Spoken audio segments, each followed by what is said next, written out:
ഇപ്പോൾ നമ്മൾ ചൈനയുമായിട്ടും ഇപ്പോൾ റഷ്യയുമായിട്ടും ബന്ധം പുതുതായി പല കാര്യങ്ങളും തുടങ്ങുമ്പോൾ അമേരിക്കയുമായി ബന്ധം അവസാനിപ്പിച്ചിട്ടില്ല, അത് അവിടെ നിൽക്കുന്നുണ്ട്. സാധ്യമായതുമായി മുന്നോട്ട് പോകാൻ തന്നെയാണ് ഇന്ത്യ തീരുമാനിച്ചത്. പക്ഷേ ട്രംപ് ഇപ്പോൾ അത് മുറിച്ചിടാൻ തീരുമാനിക്കുന്നു എന്ന രൂപത്തിലാണ് പ്രതികരണം വരുന്നത്. ആ രൂപത്തിലേക്ക് പോകുമോ? സാധ്യതയുണ്ടോ? ഇല്ല, അതൊരു പാനിക് റിയാക്ഷൻ ആയിട്ട് വേണം കാണാൻ. മാത്രമല്ല, നേരത്തെ ശ്രീ ശങ്കുട്ടിദാസ് സൂചിപ്പിച്ച പോലെ ഇപ്പോൾ ഫാർമസ്യൂട്ടിക്കൽ ഇൻഡസ്ട്രിയും IT സെക്ടറും ഒന്നും ട്രംപ് ഇത്രയും പ്രശ്നങ്ങളുണ്ടായിട്ടും തൊടാതിരുന്നത് എന്തുകൊണ്ടാണ്? ഇറങ്ങി തൊട്ട് കഴിഞ്ഞാൽ പൊള്ളാൻ പോകുന്ന ട്രംപിനും അമേരിക്കയ്ക്കും തന്നെയാണ്. അതുകൊണ്ട് പൂർണ്ണമായിട്ടും ട്രേഡ് നിർത്തലാക്കാനൊന്നും ട്രംപിന് ഒരിക്കലും സാധിക്കില്ല. ഇന്ത്യയുമായിട്ട് അത് എഫക്റ്റ് ചെയ്യും.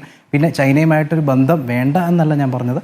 ഇപ്പം ചില കേസിലൊക്കെ നമുക്കിപ്പം സെൽഫ് സഫീഷ്യൻ്റ് ആകാൻ, ആത്മനിർഭർ ഭാരത് എന്നുള്ള കോൺസെപ്റ്റ് നമ്മൾ എവിടെയൊക്കെയാണോ ഏതൊക്കെ ഇൻഡസ്ട്രിയിലാണോ ആഗ്രഹിക്കുന്നത് ആ ഇൻഡസ്ട്രീസിൽ ചൈനയുടെ ഇൻവോൾവ്മെൻറ്റ് മിനിമൽ ആക്കിക്കൊണ്ട് അത്യാവശ്യം ആയിട്ടുള്ള ഇൻഡസ്ട്രീസ്, ഫോർ എക്സാമ്പിൾ ഇപ്പോൾ ശങ്കുട്ടിദാസ് പറഞ്ഞു India drug house of the world എന്നാണ് അറിയപ്പെടുന്നത്.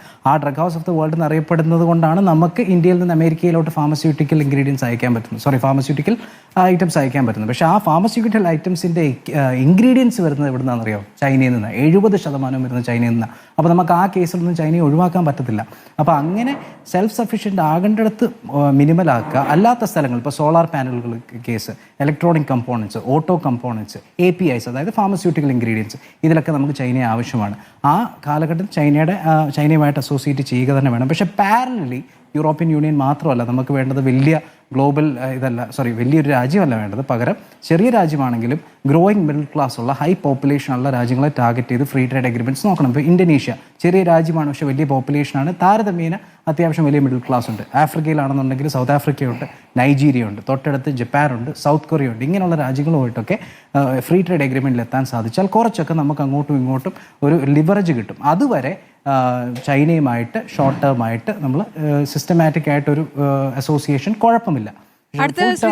വേറൊരു കാര്യം കൂടിയുണ്ട്. ഇപ്പോൾ അവിടുത്തെ ഫെഡറൽ കോടതി ഇപ്പോൾ ഈ തരത്തിലുള്ള തീരുവ ചുമത്തുന്നതിനെതിരെ വിധി വന്നിരിക്കുന്നു ഫെഡറൽ കോടതിയുടെ ഭാഗത്തുനിന്ന്. അപ്പോൾ കോടതിയെ പഠിച്ചുകൊണ്ടുള്ള പരാമർശം ട്രംപിന്റെ ഭാഗത്തുനിന്ന് വരികയാണ്. ഇനി സുപ്രീം കോടതിയിലേക്ക് പോവുകയും ചെയ്യും. അപ്പോൾ അവിടെ രാജ്യത്തിനകത്തുനിന്ന് തന്നെ ട്രംപിന്റെ തീരുമാനങ്ങൾക്ക് എതിർപ്പുണ്ടാകുന്നു, കോടതിയിൽ നിന്ന് തന്നെ എതിർപ്പുണ്ടാകുന്ന സാഹചര്യമുണ്ട്. അപ്പോൾ മറിച്ചൊരു വിധി സുപ്രീം കോടതിയിൽ നിന്ന് വന്നാൽ ഇതൊക്കെ തന്നെയും പഴയ രൂപത്തിലേക്ക് പുനഃസ്ഥാപിക്കേണ്ടി വരില്ല. അങ്ങനെ പോകുമോ ട്രംപ്? ആരെയും അനുസരിക്കാത്ത ഒരാളാണ്. അങ്ങനെ പോകാനുള്ള സാധ്യത എങ്ങനെയാണെന്ന് വെച്ച് കഴിഞ്ഞാൽ, സുപ്രീം കോടതിയിൽ ഇരുത്തിയിരിക്കുന്ന 9-ൽ 6 ജഡ്ജികളും ട്രംപ് നിയമിച്ച ജഡ്ജികളാണ്. അവർ ട്രംപിനെതിരെ തിരിയുമോ എന്നുള്ളത് നോക്കണം. ഒരു ബേസിക് ലോജിക്ക് വെച്ചാണെങ്കിൽ അവർ തിരിയും, പക്ഷേ ഒരു ഭയം ഉള്ളിലുണ്ടെങ്കിൽ തിരിയില്ല. അപ്പോൾ അതുകൊണ്ട് ട്രംപിൻ്റെ കൺട്രോളിലാണ് സുപ്രീം കോടതി എന്ന് വേണമെങ്കിൽ പറയാം. അതുകൊണ്ട് അത് മറിച്ച് ഒരു ഡെസിഷൻ സുപ്രീം കോടതിയിൽ വന്നു കഴിഞ്ഞാൽ ഇന്ത്യക്ക് നല്ലത്, ലോകത്തിന് നല്ലത്. ഇല്ലെന്നുണ്ടെങ്കിൽ അത് തീർച്ചയായിട്ടും നമുക്ക് കണ്ടിരിക്കേണ്ട ഒരു കാര്യമാണ്, എങ്ങനെയാണ് കാര്യങ്ങൾ ഉരുത്തിരിഞ്ഞു വരിക എന്നുള്ളത്. ശരി, ഒരു ഭ്രാന്തൻ ഭരണാധികാരിയുടെ അവസാനത്തെ പ്രതികരണമാണ് ഇപ്പോൾ നമ്മൾ കണ്ടത്. വളരെ നന്ദി ഡോക്ടർ വി ശിവദാസൻ, ശങ്കുട്ടിദാസ്, മോഹൻ വർഗീസ്. പറഞ്ഞോളൂ, വേഗം പറഞ്ഞോളൂ. അല്ലല്ല, പറയൂ, പറഞ്ഞു പൂർത്തിയാക്കാം. വളരെ പ്രധാനപ്പെട്ട കാരണം എന്താ വെച്ചാൽ ഈ പറഞ്ഞിട്ടുള്ള കാര്യത്തിൽ ഇന്ത്യ ദരിദ്ര രാജ്യങ്ങളുടെ ഫാർമസി എന്ന് ഇന്ത്യയെ വിളിച്ചിട്ടുള്ളത് ഇന്ത്യ പുലർത്തിയിട്ടുള്ള ഒരു നയത്തിന്റെ ഭാഗമാണ്. അത് നരേന്ദ്രമോദി കൊണ്ടുവന്നതല്ല. ഇന്ത്യയിലെ പ്രൊഡക്റ്റ് പാറ്റന്റ്, പ്രോസസ് പാറ്റന്റ് എന്നുള്ളത് പ്രൊഡക്റ്റ് പാറ്റന്റ് ആക്കി മാറ്റിയതിലൂടെ രാജ്യത്തിലെ ഫാർമ ഇൻഡസ്ട്രിയിൽ വന്നിട്ടുള്ള മാറ്റം അത് ഏറ്റവും ദരിദ്രരായ മനുഷ്യരുടെ നെഞ്ചത്തടിയായിരുന്നു.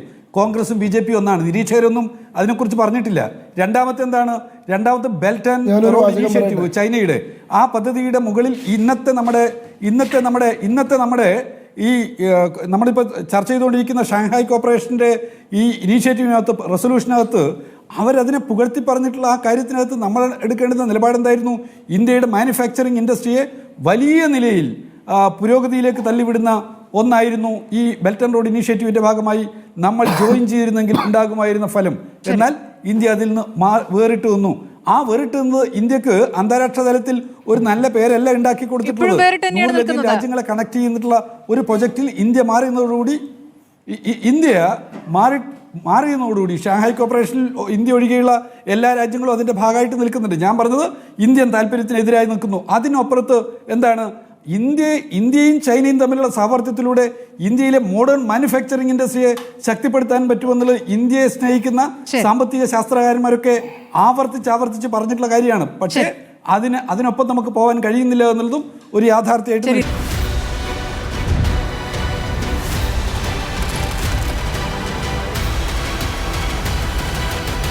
Debate with Smriti Parathikkad.